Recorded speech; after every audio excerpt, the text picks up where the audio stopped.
I'm Jennifer Della Quadri, and this is Subtle Shifts, the podcast where you'll learn how to transform your life from the inside out, one small, meaningful shift at a time. Let's dive in. Welcome back to the podcast. I've been getting some feedback from last week's episode about how so many of you are tired of overfunctioning and doing it all, and how that really does impact your quality of life. And really, when you're able to reframe doing it all and really lean into what's important to you, it's not something that just impacts you. It impacts your kids. It impacts your relationships, your health, your financial situation, your overall quality of life. And I like to think of this as a general reframe and a paradigm shift of we don't have to live like that. You don't have to live like that. You don't have to say yes to everything and ride the roller coaster of overwhelm to burnout. And that is also what this week's episode is going to be about. I really wanted to talk specifically about the cost of feeling like you need to do it all, but in a more tangible way to give you tools to help you for long-term burnout prevention. So whether you identify as feeling like you're burnt out now, or you are just feeling stressed and overwhelmed with life, this episode is going to help you with that. So I'm going to be talking a little bit about the problem that a lot of overachievers are experiencing, the cost of it, and then I'm also going to work you through a framework, a 4-step framework to help bring your life back into balance so that you don't spiral into burnout. So let's dive in. Oh, and before we do, I'm also going to link below. I've done 2 other episodes on burnout that you can go back and listen to. One is specifically for teen burnout. That's episode 12. And then also mom burnout, which is episode 121. I highly recommend you go back and listen to that and learn a little bit more specifically about burnout and what it is and how to spot it. So let's dive in with the problem that a lot of overachievers or high achievers face. And that is that there's this carrot being dangled. If I achieve this, then I will be happy. I will enjoy my life. I will find peace once I have done XYZ or achieved XYZ. And worth is often tied to doing more, achieving more, succeeding more, and all of that leads to over-functioning, which is just saying yes to too many things, feeling like you're going all of the time, and not really having any time to restore and rest. I actually did an Instagram reel today, and it was about the difference between stress versus burnout and how to know which is which. And I like to think of it as when you're stressed, there's an anxious feeling, a go, I have to keep going feeling. And when you are burnt out, there's just no energy. It's more of a depressed feeling, I just can't anymore. And when you're stressed, it's more of a trying to keep up, and I can't keep up. And when you are burnt out, it's a lack of motivation. So for sure, go back to those other episodes to learn a bit more about the difference. Either way, the cost of trying to do it all leads to excessive amounts of stress, which can spiral into burnout. And also, along with all of that, you're carrying the mental load of guilt, possibly some shame for not being able to keep up or for falling behind or not being able to do it all. And then for sure, just feeling depleted overall. So think about your schedule. An example would be saying yes to everything, getting up and hitting the road running, not having a moment to yourself. But I would also like to add the caveat that doesn't mean that you're not doing those self-care things like meditating or exercising or walking in nature. It means that when you're doing those things, they're not really scratching the surface of your level of stress. So you're overpacked, you're saying yes to everything, you're volunteering for everything, and there is a big mental, emotional, and physical load on your shoulders. I know I've talked about this before on the podcast. I personally was in a stress to burnout cycle several years ago, which was directly a result of me feeling like I needed to please everyone. I didn't want to let anyone down. I didn't want to let myself down. And I also felt like I should be able to do it all. So having a full-time job on top of a part-time job of teaching yoga, volunteering, and also staying on top of my workout schedule, making sure that I have regular date nights with my husband, being a volunteer at my kids' school, like the mental load I was carrying was so draining. And on top of that, I felt guilty because I wasn't there for my daughter when she would go to school. I wasn't there when she would come home. I would be tired at night and I wouldn't have the patience to manage a lot of the stuff. So I was carrying a lot of guilt and shame with that. And this is something that's come up a lot on sessions that I've had with clients in my one-on-one containers and then also in my breakthrough session, which is just an hour long. It's like you don't realize the mental load of everything you're carrying until you have the space to actually let it out and process it. So with my clients, what we do is we do like a mental download where it's like, what are my responsibilities? What am I in charge of here? And let's take a look at it. And oftentimes when they stand back and they look at it, they're like, no wonder I'm so tired. Because there hasn't really been space in their schedule to even look at that, to even consider what it is I have to do. It's just like, these are my responsibilities, and this is what I do. And so when we're in these sessions, and I'm going to explain to you the framework, but this is what I take them through so that that mental load, and I keep saying mental load because just knowing that you have a lot of this stuff to do can have a big impact on your overall energy level. So even if you make it through the day, you've checked all the boxes, you've done all the things you wanted to do, you're going to bed, and there's just this list of things that you know you're going to need to do tomorrow. And that is like the mental load you're carrying. It's not just the physical, like going here to there and doing the things. It's the thinking about the doing the things. And some of those things are a mental load that many of us don't even realize are things that we can give to someone else. Like delegate. I love that word. Delegate, delegate, delegate.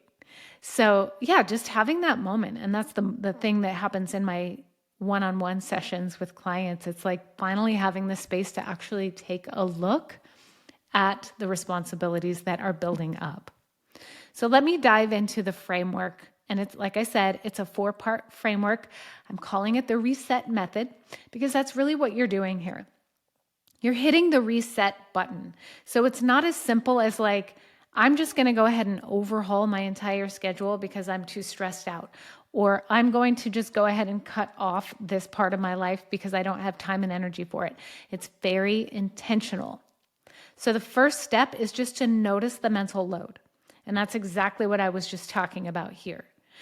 And know that when you notice it, when you really actually sit down and take a look at all of the things that you're responsible for, not everything on your list is created equally. Some things aren't really that draining at all. And some things carry a huge mental load. So it's not like 1-to-1 equal. Like I have 15 things that I'm responsible for doing, and all of them take the same amount of energy. That's not really how it works. One of those things could be equivalent to the energy that it takes to do all 14 other things. So taking a look at it and also noticing the mental and emotional impact it has on you to do those things. Also keep in mind that some of those things might actually be energy giving. So for example, if you're exercising, yes, it's a list of things that you need to do, but it gives you energy for your day. It helps you with your mental well-being. So you can be more present when you're with your family and friends, and you can feel a little more calm and centered when you're there. So they might be energizing. So just making the list isn't enough. when you're looking at the balance of it all, some of those things are really going to stand out as things that feel good to you, that are life-giving. And some of those might be quite draining. And so how do you know what's draining and what's not? You know me, I love a good scale. So what you do is after you list all of these things, you're going to rate them on a scale of 1 to 5. 1 being like, this is easy peasy and or possibly life-giving, to 5 being like, this takes a lot out of me to do. It's something I think about a lot. It's something that is emotionally draining, mentally draining, or physically draining, and it takes a lot out of me. So you're going to go ahead and rate all of those. And then with all of those commitments, you're going to figure out which can be shifted, what you would like to be shifted. So this sometimes can be hard to do on your own, which is why I offer my 60-minute breakthrough session. It's like quick, right to the point. We list all of the things and we just whittle it down to the things that are really going to make the most long-term impact when they're shifted. So it's not just like, I'm just going to pick and choose a couple to remove so that I have less of a mental load. It's being very intentional with what you shift. Potentially shifting things that give you life and give you energy, and then shifting things that are detracting from you as well. So you are identifying those things and then figuring out where to start. And you can do this in one of 2 ways. The first is to list the obligations from the most draining to the least, and then start tackling the most draining things first. Or you can list it from the least draining to the most draining and start tackling those least draining things first. So if you decide to go from most to least and start addressing those most things first, you're not going to have to really address a lot of them, maybe just one. And what can you do with that one thing? Let's say you have a commitment in your life, like you are a caretaker for an aging parent, or your job is like a huge drain, but it's not something that you can just leave because you need it for the money. That big mental load, that big energetic load, you're not going to be able to just like, okay, well, I'm not going to do that anymore. What you're going to do with that big thing is you're going to decide, how could I shift this really important responsibility so that the impact that it has on me is reduced, even just a little bit. So for work, or even for caretaking or any major thing, you could set boundaries around your time, your energy. You could ask for support, anything that's going to offload the responsibility a tiny bit. And one thing that can happen for sure with high achievers is like, I need to be accessible 24/7. And if I'm not, then I'm failing or I'm letting someone down. But how can you be there for that thing if you're not fully energetic to be there? That's where boundaries really come in. So how can you make that workload more manageable? What boundaries can you set with people and your time? And if you decide to go from the least to the most, some of those really draining things are really easy to just remove. Just, I'm not going to be responsible for that anymore, or I'm not going to invest my time in that anymore. And it can just be for this season. If it's something that eventually you're okay with doing, just be like, you know what, I'm for now going to hit the pause button on this. So let's say you're serving a volunteer role, or you're responsible for carpool 2 days a week. Who might you be able to ask for help from? And who else might be able to take this on for you? So you're like offloading some of those little tasks that aren't essential, but are draining you, and taking a few of those off. And the next part is to start being intentional about reclaiming those moments, the moments that fill you up, and being really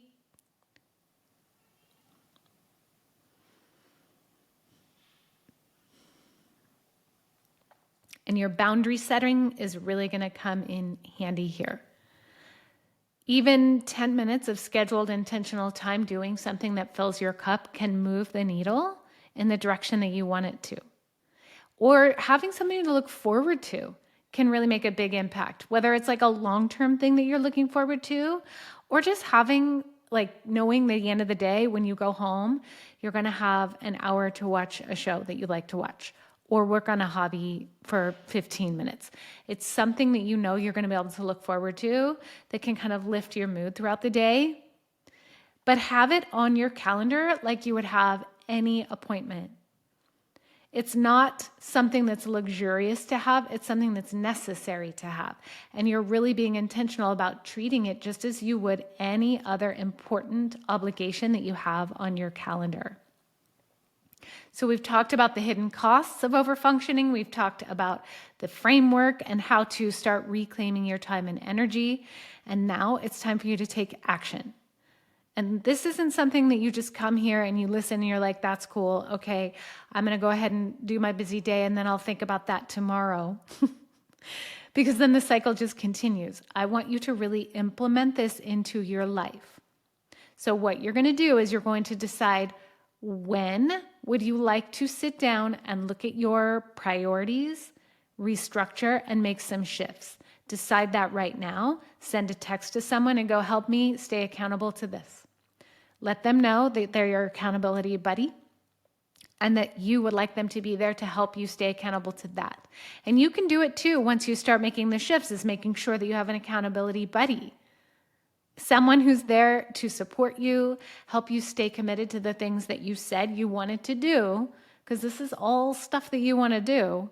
You want to improve the quality of your life, and you're enlisting the help of somebody to help you stick with that. And that, again, is where coaching comes in handy, because I am your partner. We're linking arms.